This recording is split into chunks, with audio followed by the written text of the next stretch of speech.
Dos. Muy buenas noches con todos. Hoy día el tema intervención de Dios en las penas y recompensas. Y este tema es importante porque hay muchas personas que piensan que Dios es demasiado grande y que nosotros somos demasiado pequeños como para que Dios se ocupe de cada uno de nosotros especialmente. Hay personas que piensan, pero yo soy insignificante para Dios. No, Dios se ocupa de todos los seres que Él ha creado, por pequeños que sean. Nada es demasiado poco para su bondad, porque, según la doctrina espírita, lo que hemos aprendido, Dios es eterno. No tiene principio ni fin, es inmutable, no cambia, nunca cambia, es inmaterial. Nada de lo que conocemos hoy como materia se compara con lo que es Dios.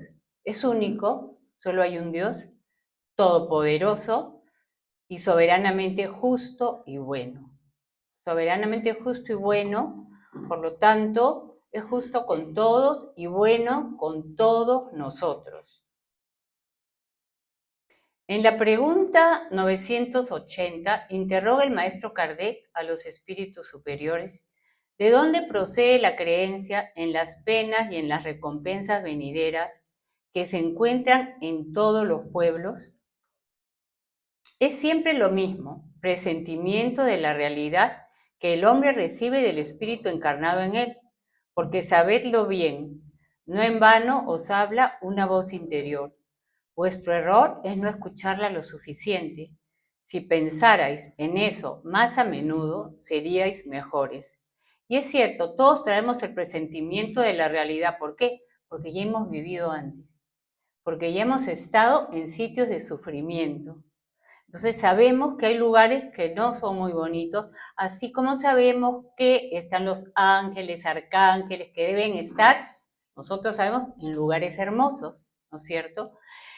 ¿Y qué sentimiento predomina en el momento de la muerte en nosotros, por ejemplo? ¿Qué pensamos? La duda en los escépticos, porque no saben cómo será. El temor en los culpables. El que ha hecho mucho daño tiene miedo en el momento de la agonía. Y la esperanza en los hombres de bien. Yo quiero que en todos nosotros esté la esperanza en ese momento. La consecuencia de nuestros actos la experimentaremos cuando en la vida futura. La idea de que Dios nos da de su justicia y de su bondad mediante la sabiduría de sus leyes no permite creer que el justo y el malo se encuentren en la misma situación. Obviamente que no. El bueno va a un lugar por afinidad y el malo va a otro lugar también por afinidad, por sus actos buenos o malos, cada uno va donde le corresponde.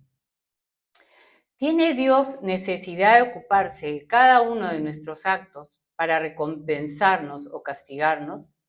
La mayoría de esos actos no son insignificantes para Él.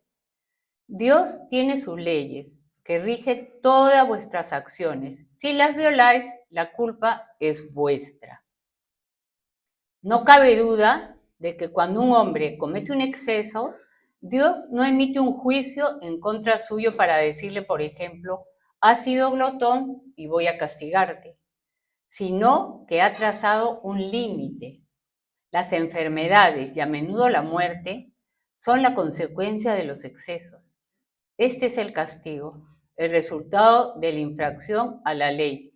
Así sucede en todo. Entonces, es cierto, como dicen los espíritus superiores, que muchas de las enfermedades son consecuencia de excesos, de abusos de toda índole, tanto materiales como morales, porque también hay enfermedades que se generan por pensamientos muy negativos de rencor, sentimientos de odio, de rabia. Un infarto puede ser una rabia muy fuerte, contenida, pero todas nuestras acciones se encuentran sometidas a las leyes de Dios. Si sufrimos, entonces solo debemos quejarnos de nosotros mismos, porque somos artífices de nuestra felicidad o de nuestra desdicha venidera. Nosotros construimos nuestro camino, nuestra vida. Acá vemos, en esta pregunta, 964, que nos dice lo siguiente: un padre ha dado a su hijo educación e instrucción, es decir, los medios para saber conducirse. Le cede un campo para cultivar y le dice: aquí tienes la regla que habrás de seguir y las herramientas necesarias para que la tierra sea fértil y puedas garantizar tu subsistencia. Te he dado instrucción para que comprendas dicha regla. Si la sigues, tu campo producirá mucho y te asegurará el descanso en la vejez. De lo contrario, no te rendirá nada y te morirás de hambre. Dicho eso, lo dejó en libertad de acción. Entendemos por esto que ese campo producirá obviamente de acuerdo a los cuidados que el hijo le dé a este campo, ¿no es cierto? Ese hijo también será feliz o desdichado conforme haya seguido o no el camino que el Padre le ha trazado. Y el Maestro Jesús nos traza también la línea de conducta a través del Evangelio. Si nosotros seguimos ese camino, seremos felices. Si no, sufriremos. Porque sabemos que tenemos el libre albedrío, todos nosotros. Depende de nosotros seguirlo o no. Pero ¿será culpa del Padre que el campo se pierda? No. ¿Sería culpa del Padre que el hijo sea desdichado? No. Dios nos da todo lo que necesitamos en esta encarnación para ser felices, para seguir adelante. Las penas y los goces del alma después de la muerte tienen algo de material, porque las personas se preguntan: ¿cómo voy a sufrir si ya no tengo cuerpo? ¿No es cierto? Pero sabemos que tenemos espíritu, cuerpo espiritual, que es el perispíritu, y el cuerpo físico. Sabemos que el cuerpo físico se queda acá, se destruye. Sin embargo, el espíritu, envuelto por su perispíritu, se va, conservando la misma forma como en esta diapositiva vemos. No pueden ser materiales las penas, puesto que el alma no es materia. Lo dice el buen sentido. Esas penas y esos goces no tienen nada de carnal. Con todo, son 1000 veces más intensos que lo que experimentáis en la tierra, porque el espíritu, una vez desprendido, es más impresionable. La materia ya no embota sus sensaciones. Entonces, cuando el alma retorna al mundo de los espíritus, conserva las percepciones que tenía cuando estaba en la tierra, porque el cuerpo que tenemos es como un velo, ¿no? Que oscurece, pero nuestros padecimientos son el resultado de los lazos también que existen aún entre el cuerpo físico y el espíritu. Entonces, dependiendo de qué tan lento sea nuestro desprendimiento, también será nuestro sufrimiento. Si bien no tenemos ya el cuerpo físico, seguimos sintiendo, seguimos pensando, todo sigue y es más intenso porque ya no tenemos el cuerpo material. Las comunicaciones espíritas nos muestran el estado futuro del alma, ya no como una teoría, sino como una realidad. Ahora, estoy sacando esta conferencia del libro de los espíritus y del libro El cielo y el infierno, ¿no?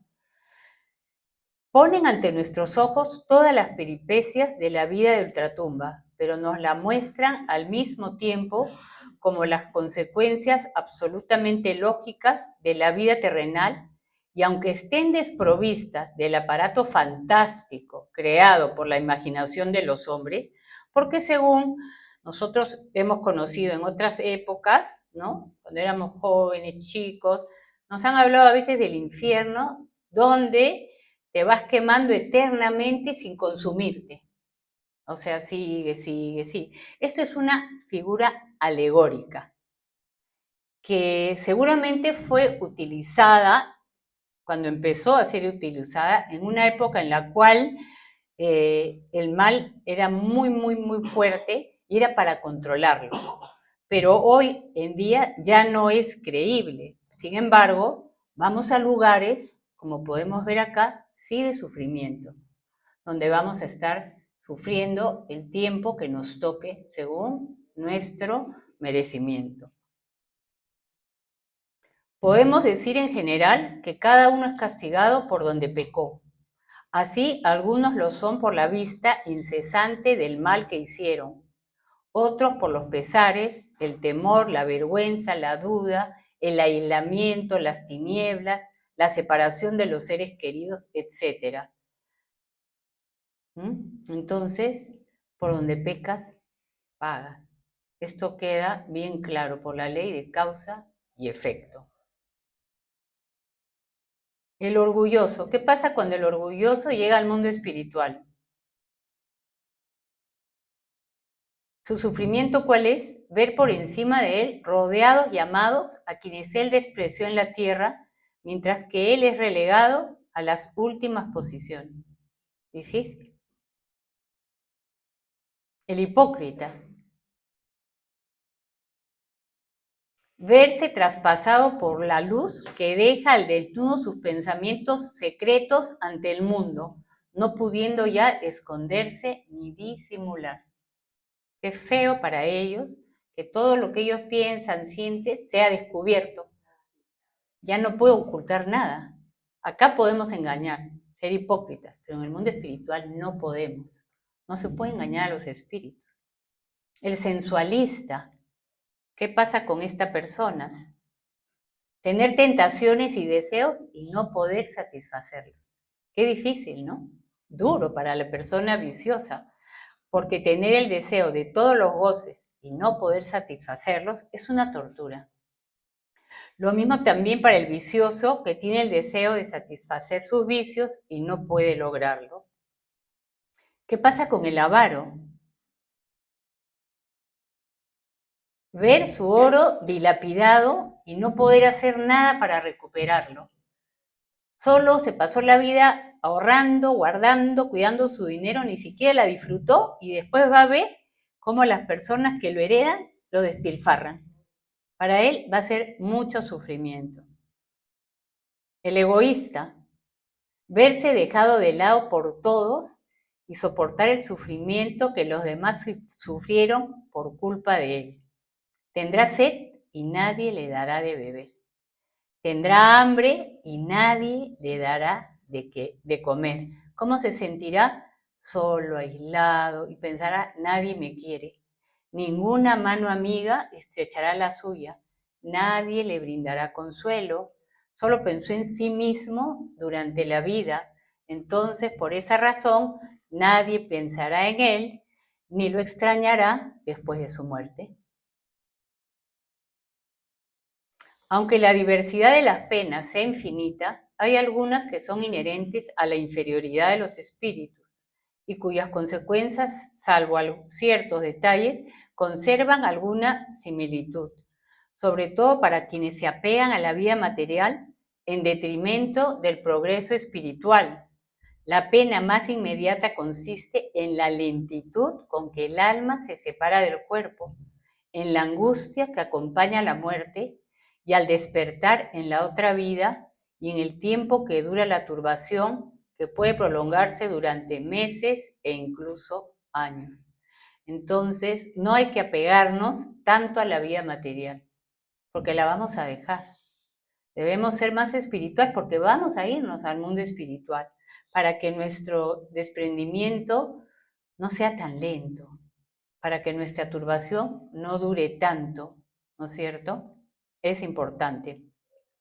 Por el contrario, en quienes tienen la conciencia limpia, porque desde la vida corporal se identificaron con la vida espiritual y no le dieron tanta importancia a los objetos materiales, la separación es rápida y sin conmociones.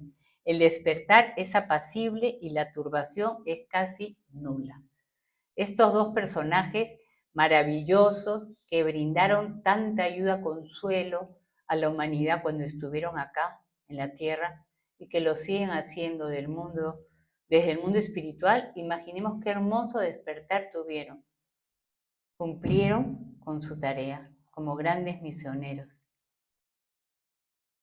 Un fenómeno muy frecuente entre los espíritus de cierta inferioridad moral consiste en la creencia de que aún están vivos. Esa ilusión puede prolongarse por años, durante los cuales habrá de experimentar todas las necesidades, todos los tormentos y todas las perplejidades inherentes a la vida corporal.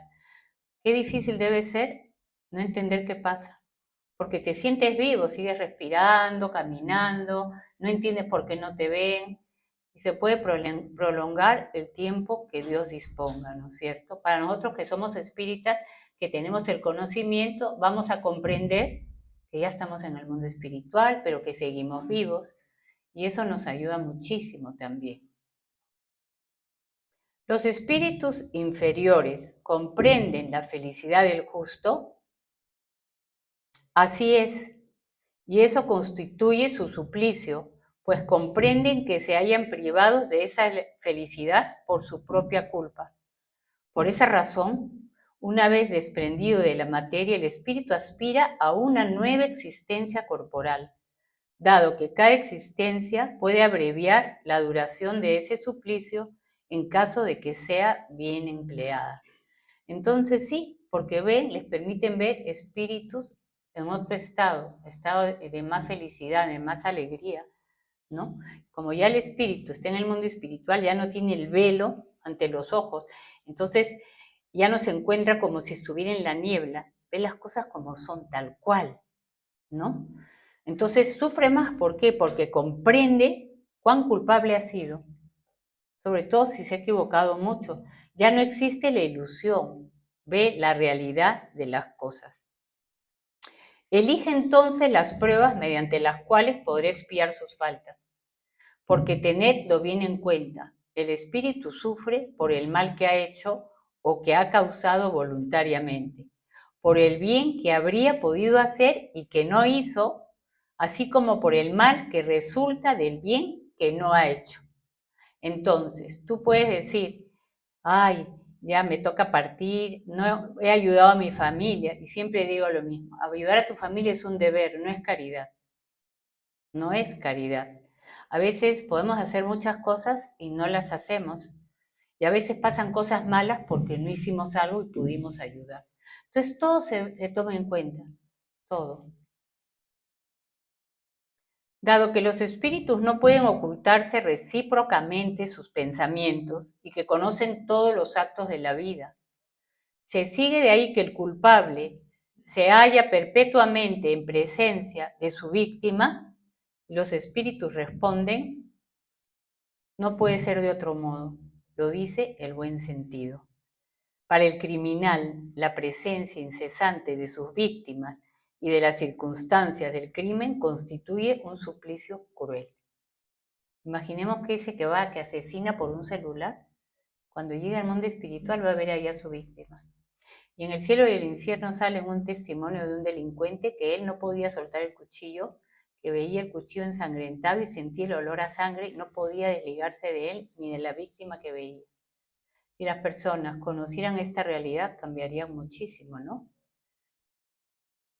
¿Qué será del malvado cuando el mundo espiritual, en el mundo espiritual se dé cuenta y comprenda, ¿no es cierto?, lo que ha hecho, que todo va a ser develado, no va a poder guardar, ocultar nada. La situación del espíritu, a partir de que ingresa a la vida espiritual, es la que él mismo preparó para sí durante la vida corporal. Nosotros hoy estamos preparando nuestro ingreso a la casa en el cielo. Más tarde se le concederá otra encarnación para que expíe y repare mediante nuevas pruebas. Con todo, el mayor o menor beneficio que extraiga de esa encarnación dependerá de su libre albedrío. Si no supo aprovecharla, tendrá que recomenzar otra y cada vez en condiciones más penosas. Así pues, podemos decir que quien sufre mucho en la tierra tenía mucho que expiar. Por su parte, como dije, quienes gozan de una felicidad aparente, porque uno dice, él es malo, pero ¿por qué es más feliz que yo que soy buena? Dios no es justo, ese malo le va bien, tiene todo y el bueno está sufriendo. No, esa es una felicidad aparente, ¿no? pero igual habrán de responder por eso, si no es en esta, más adelante será en una existencia, la que siga precedente, ¿no? Dado que las penas son temporarias y están subordinadas al arrepentimiento y a la reparación, que depende de la libre voluntad del hombre, constituyen al mismo tiempo castigos y remedios que ayudan a curar las heridas del mal. Ay, me ha ido mal, me ha pasado esto, qué bueno. Algo tendrás que aprender de eso. Reflexiona, medita, porque es que no todo en la vida es felicidad. Si siempre somos felices, no aprendemos nada. Y recordemos que la tierra es un mundo inferior y que solo muchas veces el dolor nos ayuda a despertar. Muchas veces, por eso se llama la terapia del dolor. Porque la misericordia de Dios es infinita, pero no es ciega. No es ciega. Dios ve todo lo que hacemos. El culpable que se arrepienta deberá padecer las consecuencias de sus faltas. Por misericordia infinita debemos entender que Dios no es inexorable, pues siempre deja abierta la puerta que conduce al bien. Como es soberanamente justo y bueno, siempre nos da una nueva oportunidad. Nadie se queda sufriendo eternamente en el mundo espiritual. El infierno eterno no existe, no es real. Cuando uno se arrepiente, te ayuda. En la pregunta 908 dice así: el lazo de simpatía que une a los espíritus de un mismo orden es para ellos una fuente de felicidad, y los espíritus responden. La unión de los espíritus que simpatizan con miras al bien es para ellos uno de los mayores goces, porque no temen que esa unión se vea perturbada por el egoísmo. Esos espíritus forman en el mundo espiritual familias que comparten los mismos sentimientos. En eso consiste la felicidad espiritual.